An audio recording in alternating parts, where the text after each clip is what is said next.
बिस्मिल्लाहिर्रहमानिर्रहीम। अस्सलामु अलैकुम। हुजूर अलैहिस्सलाम ने फरमाया, जो शख्स ये कलिमात पढ़े, पहाड़ के बक़दर सोना अल्लाह की राह में ख़र्च करने से ज़्यादा महबूब है।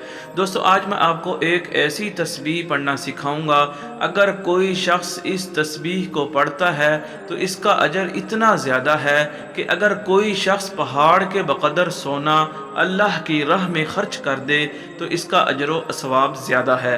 हज़रत अबू उमामा रज़ी अल्लाह ताला अन्हु से रिवायत है, रसूलुल्लाह सल्लल्लाहु अलैहि वसल्लम ने इरशाद फरमाया, जो शख्स रात की मुशक्क़त झेलने से डरता हो, यानी रातों को जागने और इबादत में मशगूल रहने से कासिर हो, या बुख़ल की वजह से माल खर्च करना दुश्वार हो, या बुज़दिली की वजह से जिहाद की हिम्मत ना पड़ती हो, तो उसको चाहिए कि वो ये तस्बीह पढ़े, सुबहानल्लाहि व बिहम्दिही, सुबहानल्लाहि व बिहम्दिही। इस तस्बीह को कसरत से पढ़ा करे। ये अल्लाह के नज़दीक कलामे पहाड़ के बक़दर सोना खर्च करने से भी ज़्यादा महबूब है। अल्लाह ताला से दुआ है, अल्लाह पाक इस तस्बीह को ज़्यादा से ज़्यादा पढ़ने की तौफीक अता फरमाए। आमीन सुम्मा।